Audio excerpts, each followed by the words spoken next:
Life is short, as everyone knows. When I was a kid, I used to wonder about this. Is life actually short, or are we really complaining about its finiteness? Would we be just as likely to feel life was short if we lived 10 times as long? Since there didn't seem any way to answer this question, I stopped wondering about it. Then I had kids. That gave me a way to answer the question, and the answer is that life actually is short. Having kids showed me how to convert a continuous quantity, time, into discrete quantities. You only get 52 weekends with your 2-year-old. If Christmas is magic, lasts from, say, ages 3 to 10, you only get to watch your child experience it 8 times. And while it's impossible to say what is a lot or a little of a continuous quantity like time, 8 is not a lot of something. If you had a handful of 8 peanuts or a shelf of 8 books to choose from, the quantity would definitely seem limited, no matter what your lifespan was. Okay, so life actually is short. Does it make any difference to know that? It has for me. It means arguments of the form, life is too short for X, have great force. It's not just a figure of speech to say that life is too short for something. It's not just a synonym for annoying. If you find yourself thinking that life is too short for something, you should try to eliminate it if you can.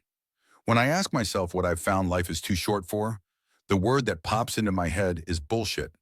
I realize that answer is somewhat tautological. It's almost the definition of bullshit that it's the stuff that life is too short for. And yet bullshit does have a distinctive character. There's something fake about it. It's the junk food of experience. If you ask yourself what you spend your time on that's bullshit, you probably already know the answer. Unnecessary meetings, pointless disputes, bureaucracy, posturing, dealing with other people's mistakes, traffic jams, addictive but unrewarding pastimes. There are two ways this kind of thing gets into your life. It's either forced on you or it tricks you. To some extent, you have to put up with the bullshit forced on you by circumstances. You need to make money, and making money consists mostly of errands. Indeed, the law of supply and demand ensures that the more rewarding some kind of work is, the cheaper people will do it. It may be that less bullshit is forced on you than you think, though. There has always been a stream of people who opt out of the default grind and go live somewhere where opportunities are fewer in the conventional sense. But life feels more authentic. This could become more common. You can do it on a smaller scale without moving. The amount of time you have to spend on bullshit varies between employers. Most large organizations and many small ones are steeped in it. But if you consciously prioritize bullshit avoidance over other factors like money and prestige, you can probably find employers that will waste less of your time. If you're a freelancer or a small company, you can do this at the level of individual customers. If you fire or avoid toxic customers, you can decrease the amount of bullshit in your life by more than you decrease your income. But while some amount of bullshit is inevitably forced on you, the bullshit that sneaks into your life by tricking you is no one's fault but your own. And yet the bullshit you choose may be harder to eliminate than the bullshit that's forced on you. Things that lure you into wasting your time have to be really good at tricking you. An example that will be familiar to a lot of people is arguing online. When someone contradicts you, they're in a sense attacking you. Sometimes pretty overtly. Your instinct when attacked is to defend yourself.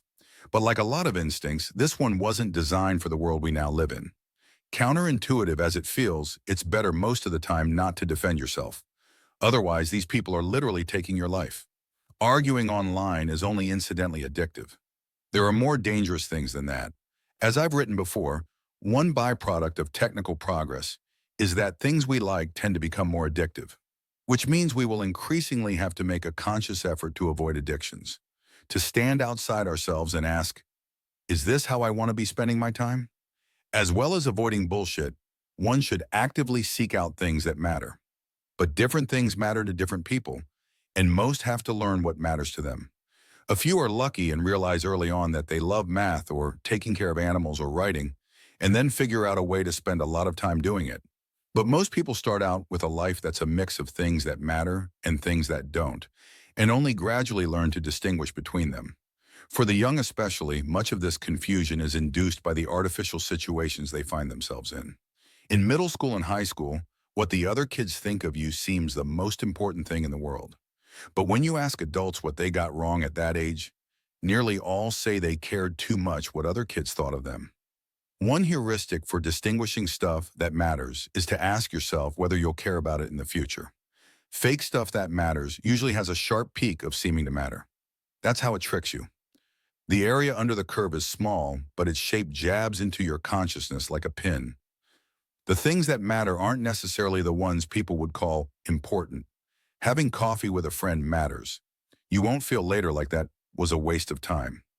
One great thing about having small children is that they make you spend time on things that matter. Them. They grab your sleeve as you're staring at your phone and say, "Will you play with me?" And odds are that is in fact the bullshit minimizing option. If life is short, we should expect its shortness to take us by surprise. And that is just what tends to happen. You take things for granted and then they're gone. You think you can always write that book or climb that mountain or whatever, and then you realize the window has closed. The saddest windows close when other people die. Their lives are short too. After my mother died, I wished I'd spent more time with her. I lived as if she'd always be there. And in her typical quiet way, she encouraged that illusion. But an illusion it was. I think a lot of people make the same mistake I did. The usual way to avoid being taken by surprise by something is to be consciously aware of it. Back when life was more precarious, people used to be aware of death to a degree that would now seem a bit morbid. I'm not sure why, but it doesn't seem the right answer to be constantly reminding oneself of the Grim Reaper hovering at everyone's shoulder. Perhaps a better solution is to look at the problem from the other end. Cultivate a habit of impatience about the things you most want to do. Don't wait before climbing that mountain or writing that book or visiting your mother. You don't need to be constantly reminding yourself why you shouldn't wait. Just don't wait. I can think of two more things one does when one doesn't have much of something. Try to get more of it and savor what one has. Both make sense here. How you live affects how long you live. Most people could do better, me among them. But you can probably get even more effect by paying closer attention to the time you have. It's easy to let the days rush by. The flow that imaginative people love so much has a darker cousin that prevents you from pausing to savor life amid the daily slurry of errands and alarms.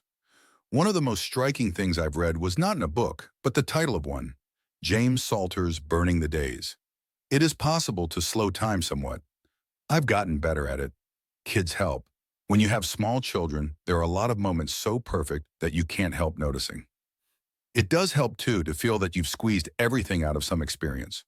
The reason I'm sad about my mother is not just that I miss her, but that I think of all the things we could have done that we didn't.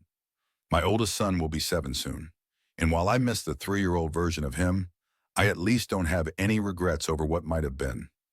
We had the best time a daddy and a 3-year-old ever had. Relentlessly prune bullshit. Don't wait to do things that matter. And savor the time you have. That's what you do when life is short. Thanks to Jessica Livingston and Jeff Ralston for reading drafts of this.